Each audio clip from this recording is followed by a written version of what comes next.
Another painful loss as the Pittsburgh Steelers overcame losing kicker Chris Boswell for the entire second half with a concussion in a 15-10 win on Sunday. Here's Baker on who's to blame for the L. It's on all of us. Everybody's going to point fingers at a few plays, but the fact is we just didn't get into a rhythm today, and Jarvis is a veteran guy. He's one of our best leaders. We all have to take ownership. This doesn't just fall on him at all, by any means. There was a lot of throws I could have made today. There were plays we should have had, plain and simple. There's leadership up there. It's leadership.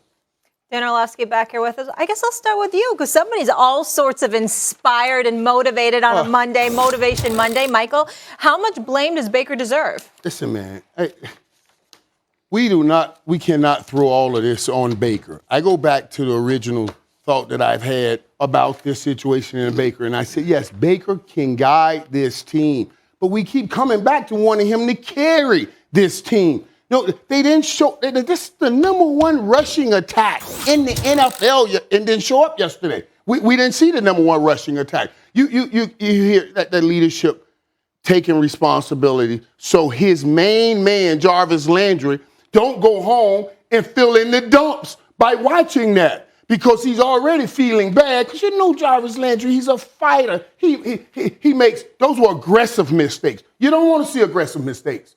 But I want to see aggression. I want to see him be physical. I want to see him try to get that extra yard. I want him to hold on to the ball. You know what I mean? Those are the drops. Those drops he doesn't usually do. So, no, I do not put all of that on Baker Mayfield. I expect the guys around him to play their role, and they failed at playing their role yesterday, which does make his role much more difficult. I understand we see great quarterbacks, and they raise up people, and they raise up the play. That's not where Baker is right now. Now, Baker has raised up the play, and guys like Rashard Henny, those guys are playing better. But we're asking him to control and lead when I say he has the ability to guide, but only guide when everybody else is doing their job. You're right.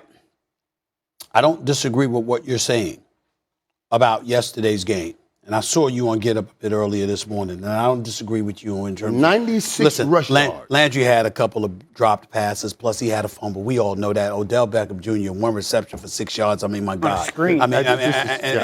Listen, it's pretty bad. There's no question about it. We get all of that. You got Njoku in the lineup. You got Hooper there. You got Landry and Odell Beckham Jr. Still, you only throwing for 225 yards. You got Nick Chubb back in the lineup, even though Kareem Hunt isn't there, but you still got a stud at the running back spot that averaged nearly 4 yards a carry. When you're talking about yesterday's game, I don't disagree with what y'all are saying. But I'm not letting Baker Mayfield off the hook for this reason. And when I say I blame Baker Mayfield, because I am blaming him to a large degree, I'm not talking about yesterday. I'm talking about the season thus far.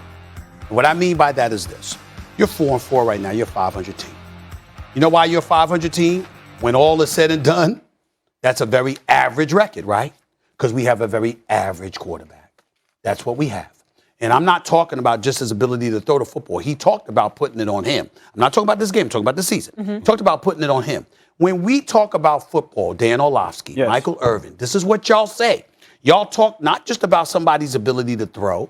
Y'all talk about somebody's ability to make plays. Y'all talk about somebody's ability to do it in the clutch. And you also talk, particularly from the quarterback position, about one's ability to inspire and galvanize. Raise them up, right. And so when I look at the body language of a Jarvis Landry, and I look at Odell Beckham Jr., who's just praying to get the hell up out of there, okay? When I'm looking at this team and a defense that's saying we got to do something because we don't have but so much faith in this offense, who am I to point to? I can look at Kevin Stefanski, and I get all of that, but I can also look at Baker Mayfield. And what I'm saying to you is that when you come out, Dan, and you say, well, Baker Mayfield wasn't at fault yesterday, you got us. You're absolutely right. But if we take into account what the expectations were for the team coming into the season, the role that particular quarterback was going to play. See, I watched Dan Orlovsky because I like how he uses the big board, especially when he tries to talk about me. You understand what I'm saying? I like when he tries to do it, so I'm looking at him and waiting to see if he's going to try to start something. I'm going to jump all over this. And you know what I saw Orlovsky say? I saw Orlovsky say more than a week ago, the most disappointing team in the entire NFL was the Cleveland Browns. Stand by it. And what I'm saying is, you can't say that and let Baker Mayfield off the hook. Because he's the quarterback. He's right in the middle of it. That's all I'm trying to say. I'll leave the particulars to you, but I'm taking a macro perspective because I don't know the micro perspective the way that you do. From a macro perspective, you don't get to call them the most disappointing team in the NFL, but then in the same breath a week later, you're like, well, I'm going to give my Baker Mayfield a pass. Yeah, Dan, you got an answer for that? I'm going to rip apart this argument. First of all, if I were the Kansas City Chiefs and the New Orleans Saints, I would call the Browns and see if they'll trade Odell Beckham. I think the Browns need a trade. What about the Packers? Packers are in there as well. Yeah. I would put them in that conversation. To go to the Packers. Yeah. Trade Odell to get what?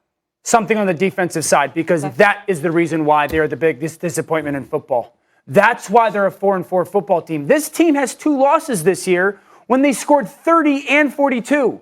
Lost 2 games this year when they Chargers scored 42. 47-42. And the Chiefs. In week 1. That's right. They're not a 4-4 football team because their quarterback is playing with one arm and playing tough yesterday all season. They're a 4-4 football team because all the money and all the draft picks that they spent on the defensive side of the football have been an absolute and utter failure. To lose 2 games in the NFL when you score 30 and 42 is a failure. Baker Mayfield's been playing with one arm.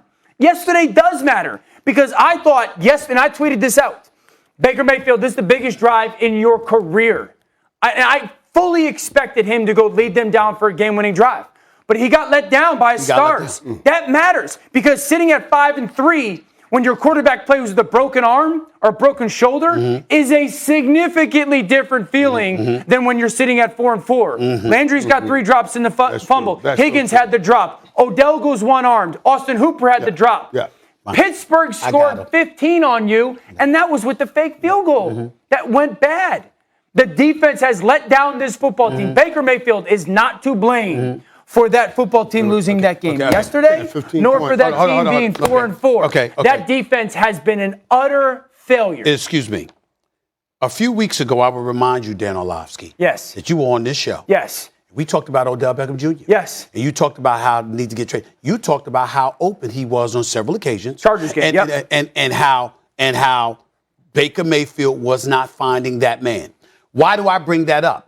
He's got a reception for 6 yards. We're having questions. Does Odell Beckham Jr. have it anymore? Is he about to be out of this league? I mean, doesn't he need to be moved, et cetera, et cetera? You yourself admitted that has something to do with Baker Mayfield. Where's the chemistry issue? You're the quarterback. If I'm looking at you, right, excuse me, what is the deal? You're not just a quarterback, you're a leader.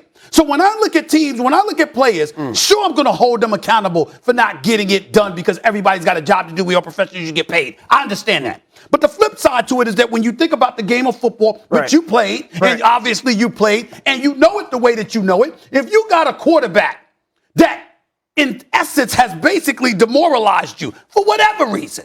The chemistry is not there. The cohesiveness is not there. You don't even want to be his teammate, et cetera, et cetera. I got to look at you. Years ago, when Donovan and T.O. was getting into it and all of this other stuff, what did we point to? You took T.O.'s side or you took Donovan's side. But you still pointed to the relationship and saying, how could y'all let this happen? Because you're a Super Bowl contender. Everybody's accountable for this. And I'm saying to you, you can't let Baker Mayfield off the hook with that. Certainly they dropped passes yesterday. But the bottom line is there have been times this season where if this dude had the kind of relationship with his players that you would expect from a starting quarterback, those issues might not have occurred. You can't ignore that. And I agree with you, Dan, on those games where they score 35 points and lose games or giving up 35, 40 points. I agree with you. They gave them 15 points yesterday.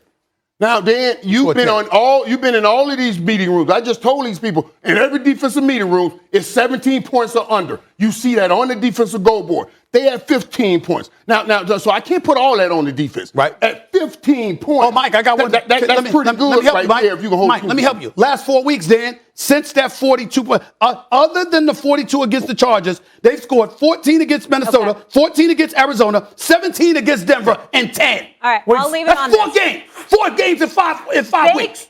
The Browns are 4-4 because their defense has been a disappointment. The Browns lost yesterday because everyone around Baker Mayfield let him down. That's fact. You blew through the stoplight. You're lucky I like you, Dan. Still ahead on First Take is Carson Wentz holding back the Colts. Michael, Stephen A., and Dan. I can't make this segment. I can't make this segment. Sorry.